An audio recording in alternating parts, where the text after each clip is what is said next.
Hi, I'm Chris, aka ThePhilosophersGames, and this is part 3 of my Who is Elrond lore and character study video covering the beginning of the Third Age, mostly from Elrond's perspective.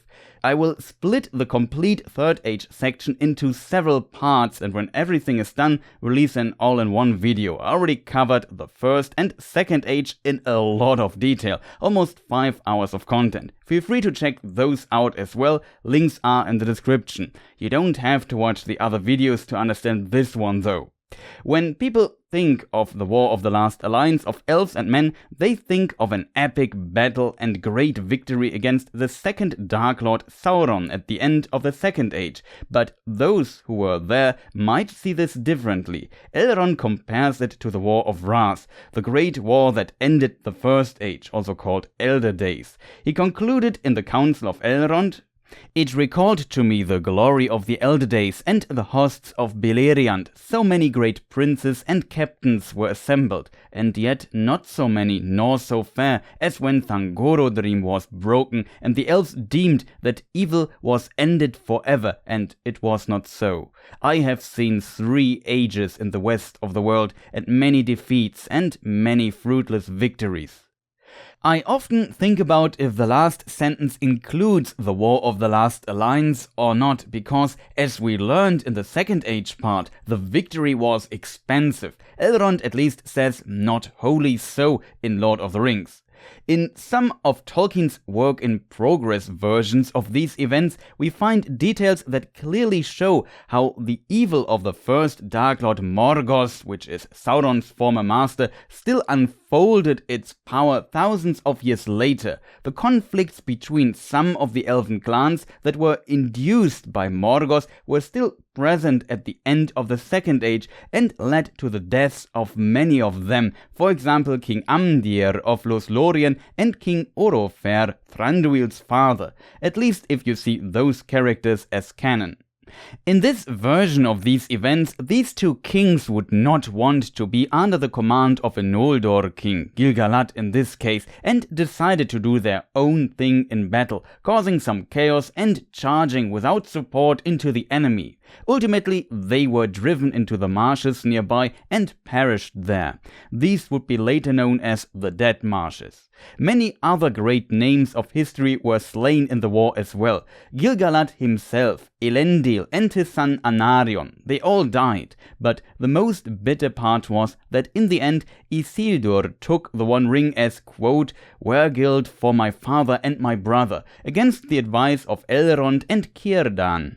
The One Ring was not undone, and its evil and Sauron's power, or one could say the fate Sauron has wrought for Middle-earth, remained in the world. It could have ended here, but it did not. And as we know, every decision has its consequences. It's hard to say how much influence the One Ring, which contains Sauron's will and power, had over Isildur in these moments, but it for sure had influence. And in a way, it's not surprising that it was not destroyed. No mortal and not even an elf could have done it. Even Frodo fails in the end, and it's, as Tolkien explained in letter 192, a higher power, Eru or God, that took over at the end, resulting in Gollum, who broke his oath to Frodo as well, falling into the fires of Mount Doom. Tolkien explains few others, possibly no others of his time, would have got so far. And I think here lies a lot of truth. No mortal man and no elf would have been able to destroy the ring. In a way, it's almost unfair for Isildur. Sometimes I see the question why Elrond did not take the One Ring away from Isildur and destroyed it himself. He could not have done it either, and he knew that, which shows his wisdom. Elrond has seen the rise and fall of Eregion and fought against Sauron before. He also knew how Sauron would try to control others.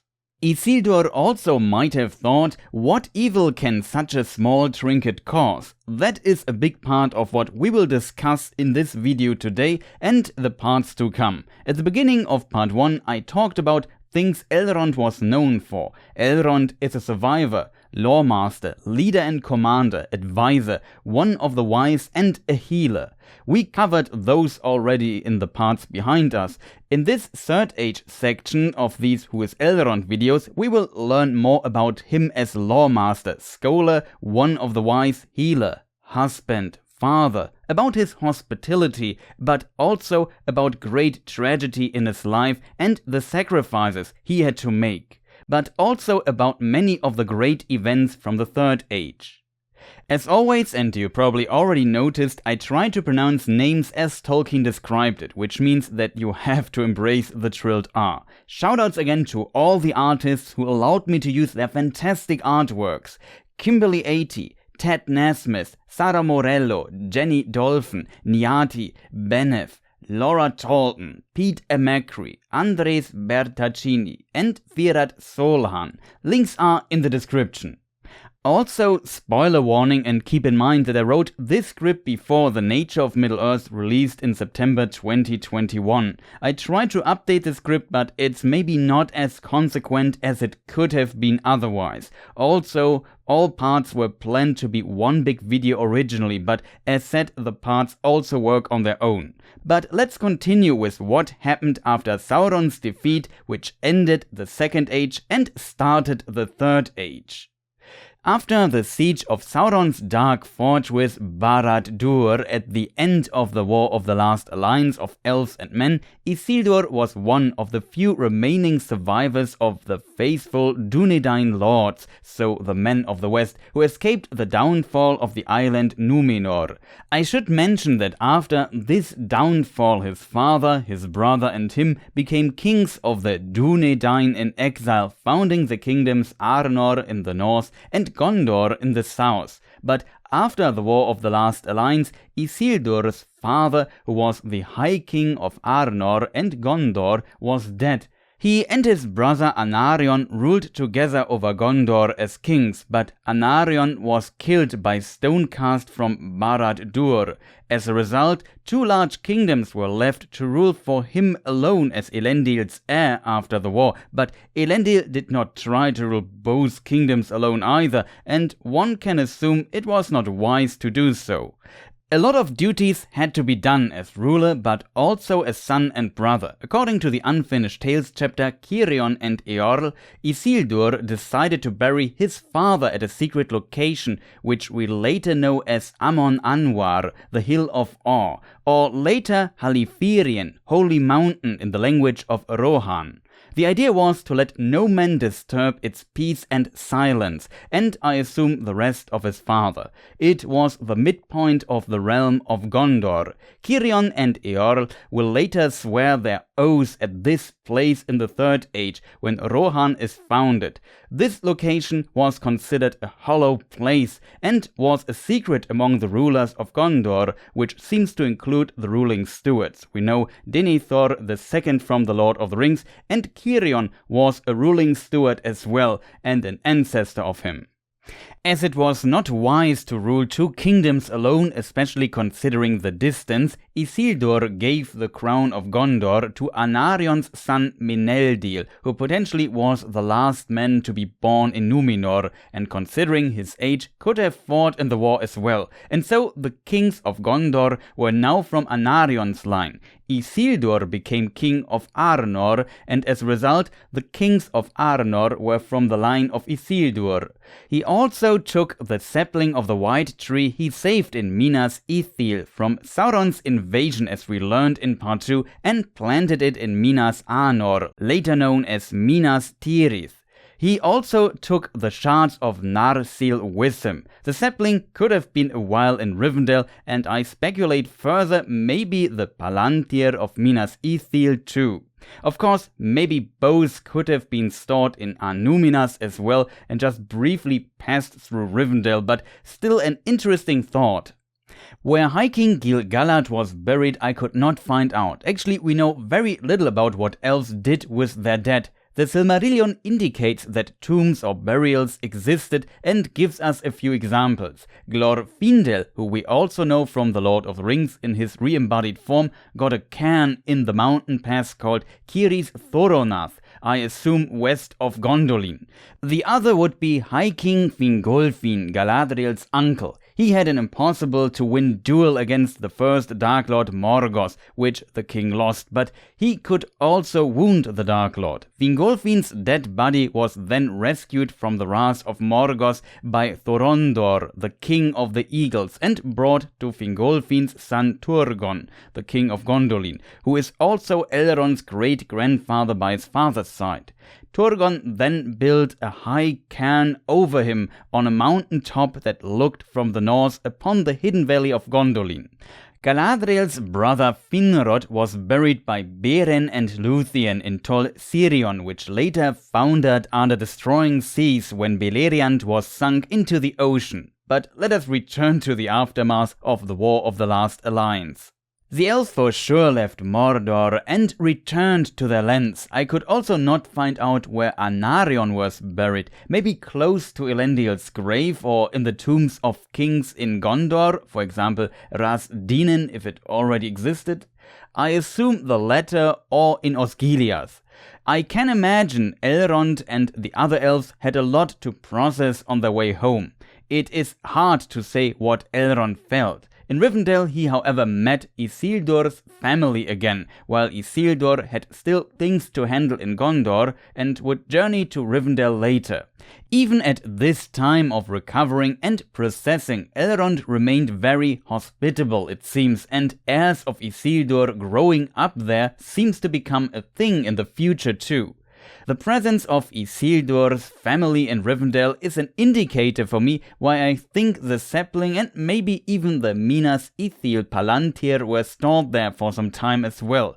The most precious aspect of life is for sure your close family, your wife, your husband and your children. If Isildur thought they were safe in Rivendell, I don't see a reason why he would think otherwise about the sapling and the Seeing Stone, though the Palantir might have been useful for them in the war, so I can see that it was transported somewhere else, and the sapling must have been sent to Minas Anor at some point shortly after the war or even during it as well.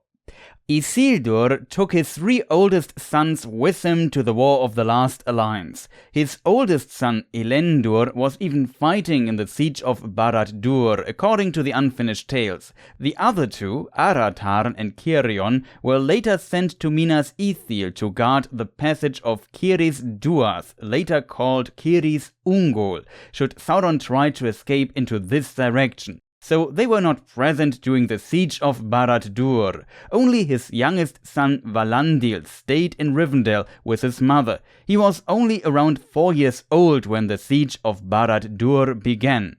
From Elrond's perspective, everything changed around the year 3 of the Third Age when 2 men appeared in Rivendell. One of them was named Ohtar, the other was his companion, whose name we don't know. Ohtar was the squire of Isildur. He had the shards of Narsil carried by his companion and ill news. Isildur and his company were ambushed by orcs from the Misty Mountains while crossing the Gladden Fields. Isildur ordered him to flee with Narsil, which must have been a terrible feeling to let your king and companions behind so you can survive. Isildur even mentioned to him, "Save Narsil from capture by all means that you can find and at all costs, even at the cost of being held a coward who deserted me. Take your companion with you and flee. Go, I command you." It's hard to say if it was the right call, but Narsil was saved and stored in Rivendell at least for some time, and later in time again, or even continuously. It already proved as a safe place to store things of importance. I assume Elrond was back in Rivendell at this time. Sadly, we don't know what he thought or said. He advised Isildur to destroy the One Ring. Maybe it was not surprising for him that it would bring doom over its bearer. It is now very likely that immediately a small host rode out from Rivendell and maybe Elrond with them as well to help Isildur. We find no information in the text from the Unfinished Tales or somewhere else about Elrond leaving or him sending some elves there from Rivendell, but it's in my opinion the only logical step. It seems unreasonable that he would receive these ill news and do nothing. The fact that Ohtar escaped with Narsil and reached Rivendell can be found in the chapter The Council of Elrond and in Appendix B of The Lord of the Rings, which makes it very canon in contrast to texts that were work in progress and not published during Tolkien's lifetime. Interestingly, we also can read about other factions trying to help Isildur as well. Quote from the Unfinished Tales. There were rescuers who came on the scene too late, but in time to disturb the Orcs and prevent their mutilation of the bodies, for there were certain woodmen who got news to Thranduil by runners and also themselves gathered a force to ambush the Orcs. So, woodmen of that region, I assume Norsemen most likely related to the Edain house of Marach, and maybe an elven force of Thranduil arrived there too, and the remaining Orcs, who also had heavy casualties from the fight, fled. I must assume Elrond, or at least those he probably sent, appeared there too, just later, so they could not have prevented the Orcs from mutilating the bodies. Why is that detail so important? Because another person survived. A man named Estelmo, who was the esquire of Isildur's eldest son Elendil. He was stunned by a club and not slain, and was found under Elendil's body. Sadly, he was the last survivor. Only 3 men survived the ambush, but he is the source for some of the dialogue and could also prove that Ohtar did not desert but escaped due to the command of Isildur. I guess clearing his name from deserting is one of the few positive things here and might have been important for Ohtar, considering how heavy the punishment for that was in many cultures. Ohtar was also most likely not the real name of the squire, because it means soldier and was maybe just how Isildur addressed him in this situation and became a name of legend, as Tolkien mentioned in the Unfinished Tales, The Disaster of the Gladden Fields, note 17. However, a few things come together here. The woodmen and Thranduil's forces arrived early and prevented the Orcs from potentially killing the last survivor. In the Unfinished Tales we can also find the headline, The Sources of the Legend of Isildur's Death. One of the places with great reputation when it comes to having records of history and lore is Rivendell, and we know for a fact that the only survivors who could flee went directly to Rivendell. Though the disaster of the Gladden Fields happened 3rd Age 2 and Ohtar arrives in Rivendell 3rd Age 3, which is strange. Isildur started his journey in September and expected to reach Elrond's realm in October, maybe early November. Why would Ohtar and his companion need so long to get there? I guess he had to hide a bit. His task was to protect Narsil, not to call for help. As a result, it seems very plausible that Rivendell sent people there and also recorded the incident in detail. Elrond is one of the great lore masters. Another great lore master is Pangoloth from Gondolin, though he only appears in work-in-progress texts and left Middle-earth in the Second Age. And to master lore, you must also record it. I think here we have another example after the events of the Second Age, which Elrond witnessed as well, where lore was recorded. It is possible that Elrond knew Pangoloth, who interestingly dwelled in Khazad-dûm for a while. Elves and men probably searched intensively for Isildur, who during the ambush and ongoing fight also tried to escape with a heavy heart. Isildur even used the One Ring, but it led to his death. His body could not be found, and neither the One Ring, which has brought doom over the king. It was for sure hard to foresee that such a small thing could be the source of so much evil, but it called upon Sauron's servants. In one version of the Unfinished Tales, we can read that he used the One Ring so he could not be seen, so he thought, and fled over 34 kilometers or 21 miles, I can't say how long it took him. When he reached the river Anduin, he cast off his armor and most weapons he still had with him, except a short stabbing sword, a so-called Eket, and tried to swim to the other side of the Anduin. In the water, the One Ring betrayed him and slipped off his finger, and was lost for a long time, as we know. When Isildur came out of the water, the orcs could see him though. The Elendil Mir, or Star of Elendil, the in part 2 mentioned gem from Numenor he wore as King of Arnor, started to glow red when he used the One Ring. I assume he did not know. And all could see a flying red eye in the dark, I imagine. As a result, he was not fully invisible while wearing the One Ring, but the glow put all who saw it into fear. Though he did not have the One Ring anymore, on the other side, the Elendil Mir still glowed red for a bit it seems, and in fear of what kind of monster has crept out of the water, the orcs on the other side of the river shot their poisoned arrows in fear at him and fled.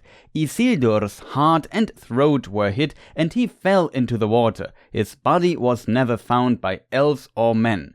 This story was for the most part unknown to most people though. It must be noted that this is a version from the Unfinished Tales, and as we discussed before, canon is always debatable outside of sources published during Tolkien's lifetime like The Lord of the Rings, though the texts were written by John Ronald Reuel Tolkien as well, but are originally unpublished work-in-progress texts that were only published after Tolkien's death. Even canon for the Silmarillion is often debated. The Silmarillion version of this event is also slightly different in some details. For example, when Isildur swam and lost the One Ring in the water, we can read, "Then the orcs saw him as he labored in the stream, and they shot him with many arrows." That is also what we see in the film, but of course contradicts the version from the Unfinished Tales, which also might be newer, and in Lord of the Rings, a lot of these details are missing completely. In the Silmarillion and Lord of the Rings version, the glowing Elendil Mir is not mentioned at all in this context, though Ohtar, and that 3 people survived in total, is mentioned in both works as well. Of course, nobody really saw what happened to Isildur, so it makes sense that there are different versions.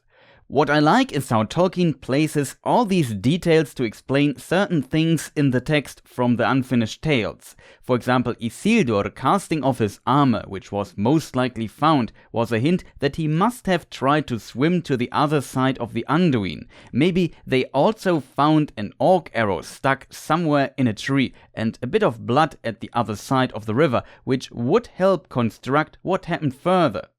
Still, Isildur's body was never found by elves or men, neither the One Ring. Only the chain of the One Ring and the Elendil Mir were found much later by Saruman, according to another text from the Unfinished Tales. And he potentially also found Isildur's remains too, but he never told anyone. Overall, these information were not widely known, especially not in Gondor, and kept almost like a secret of the Norse it seems. Quote from Elrond, "Only to the Norse did these tidings come, and only to a few." This might have been the case because Elrond sent people there to help, or was there himself, not men of Gondor. According to the Silmarillion, Elrond also made a prophecy in Rivendell regarding the shards of Narsil and its reforging. Quote, "And Master Elrond foretold that this, reforging Narsil, would not be done until the ruling ring should be found again and Sauron should return. But the hope of elves and men was that these things might never come to pass." Another interesting detail is the question, where did those orcs that ambushed Isildur come from? We can read that Isildur felt victorious with all his enemies defeated and did not expect an ambush and was only traveling with around 200 knights and soldiers. According to note 20 of the chapter The Disaster of the Gladden Fields in the Unfinished Tales, Sauron sent orcs from Mordor to the Misty Mountains and surroundings to ambush advancing hosts of Sauron's enemies and diminishing their numbers before they could reach Mordor or stop reinforcements at the end of the Second Age. The host of the Last Alliance was so huge though that they would not dare to attack. Even when Thranduil returned, and we know only a third of his army returned while the rest died, it still was too much a threat to attack for those orc troops hiding hiding in the mountains and forests, though we can read they outnumbered Isildur's men by maybe up to 10-1, but this number could be exaggerated. However, those troops stayed alerted and likely did not know about Sauron's defeat yet. It was then when Isildur returned to Rivendell they saw their chance, and Tolkien also mentions that the One Ring called upon Sauron's servants. If the Dúnedain, Elrond the Woodman and Thranduil's elves could have guessed this is hard to say, but they for sure asked themselves where those orcs came from as well. In this terrible fight in the Gladden Fields, the 3 eldest sons of Isildur died, but his youngest son Valandil was not with them. He was safe in Rivendell with his mother. The poor boy was just 13 to 14 when his father and 3 elder brothers died. When he was 21, he became king of Arnor, 3rd Age 10. With him living in Rivendell when he was young and growing up there, one could say a tradition began that should be continued later. Also after this tragic and disastrous event known as the Disaster of the Gladden Fields and Sauron still hiding in the far east, Middle-earth would have a time of peace. Well deserved, one could say. In this time, Elrond also seems to see better times for himself as well, but this we will discuss in part 4.